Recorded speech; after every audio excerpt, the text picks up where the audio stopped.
All right, ladies and gentlemen, I'm sure you've been wondering what this contraption here is all about. Well, this thing was first brought to me 2 Thursdays ago by Dawn, WB6LPJ, and there is around maybe a couple of lines of Arduino code that accompany this device, and he showed it to us at work. A little thing or two about Don. Don was a former engineer at Hewlett-Packard, and he worked in computer storage. He is an engineer by blood and by trade, and he comes up with some of the funniest stuff.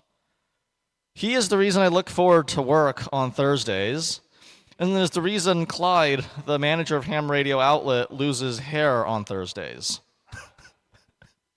And with that, please welcome SFARC past president Don WB6LPJ to the podium.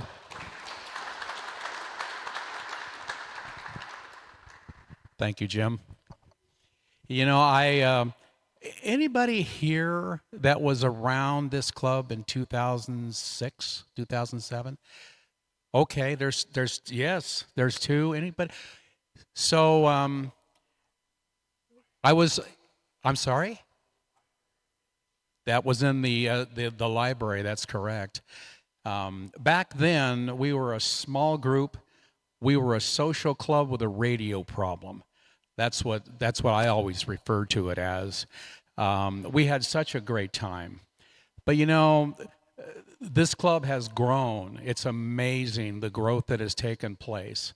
I mean, we're up to 295. That's before the new vote-ins tonight. That's incredible. There's a lot of people out here that are responsible for those numbers growing like that. And hopefully you know who you are. There's just too many names to name. I think it's phenomenal that we've had this kind of growth. However, when you have growth, you get good things, but you also get the bad. I'm talking about bullshit. There's a lot of bullshit you get with all these new members. There's some very impressionable people around here that I've noticed. So I thought, I got to do something. I got to save these people, right? They just may not know the actual situation and be able to read things. I introduce to you a bullshit detector. I've discovered that BS, you know, it's audible, but you know, the overtones, the harmonics of audio go all the way up into the RF range. So I thought when I put this device together, how am I to get this device to sense everything about BS? 3 knobs. Readability. Signal strength. Tone. Right? Some people can't read. The readability of BS is sometimes not obvious. Well, this device is going to detect and be able to read those factors. Signal strength. Oh, yeah. You got people that really project this stuff, and you have others that are very quiet. Tone. Don't take that tone with me. You know, that's something you'll hear as well. So I thought, okay, put this device together, did the best job I could, and I tried to calibrate it at home. Well, there's no BS in my house. So I thought, okay. So I turned on the coffee break net. Tom, KB6 checked in, and the device went up in flames. But followed right directly thereafter was Mark, WB6. He sent over a rain cloud, put the fire out. So I have done what I could as far as calibration, but we need to finalize this. Before I move on with the calibration modes, Anybody have any questions? All right.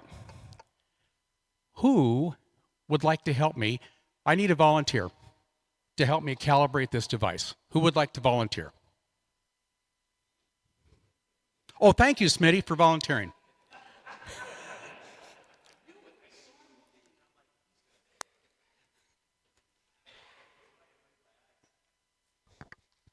Does this mean because I'm full of bull that I have to do this? Well, so the first thing I'm gonna ask is, was this prearranged in any way? Not at all. Okay. No, it really wasn't, honestly. Yeah, no prearrangement. I'd like to ask you. Well, let me set this now. These are inductively coupled potentiometers. That's great. Didn't go off. Dang. Anyway, so so I'm gonna maybe ask you a series of questions. Okay. Based on your answers. Okay. And feel free to expound on those answers in any way, shape, or You form. sure you want that? Okay. I understand. I'm ready. So question one: you come from a larger family? Did I understand that? No, I do not. No. Oh. Were you the favorite for mom and dad? Yes, I was. Oh. All right. I've got this initially set to 5, 4. I'm going to go 5. Does anybody else wonder where he's going with this? Because I certainly do. This is not prearranged. We're gonna try this out. Okay. Let's do it again. Let's see. So what can we ask for question number 2? Question number 2. Let's say, okay, I understand that you're in 80 meter AM mode. You like to do AM on 80 meters from time to time, and if you had to rate your signal quality, your AM quality, from 0 to 10, what would you place your AM signal quality? There are 2 questions there. Did you guys all hear that? First question, 80 meter AM guy? No, I'm not an 80 meter AM guy. I thought you were part of an 80 meter check-in. No. But on 80 meters, my audio is a 10.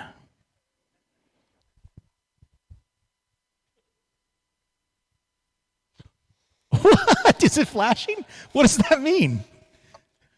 Oh, there might be some subliminal messages coming out. Right. Who knows? Maybe it doesn't think my audio is a 10. I don't know. All right. I think we're going to get some performance here. Okay, all right. The last question number 3. I'm going to say, when Smitty showed up at Ham Radio Outlet the other day, and as he was leaving, he was talking about his truck and his normally aspirated truck.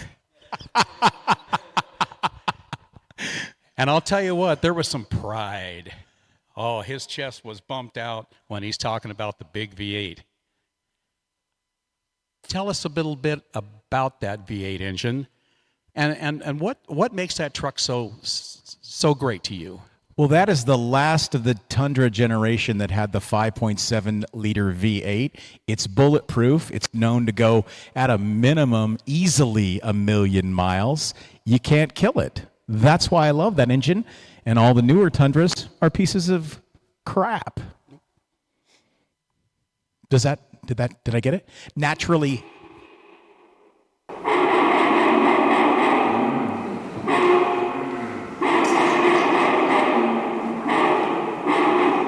Well, that was some BS right there, huh? I think we're calibrated. I think George we knows are the truth. successfully calibrated. Okay. Thank you, Smitty. Thank you. I present to the club W6EK's BS Detector. I don't know, George. What do you think? I think it's a great motor, Smitty. Any questions? Everybody enjoy.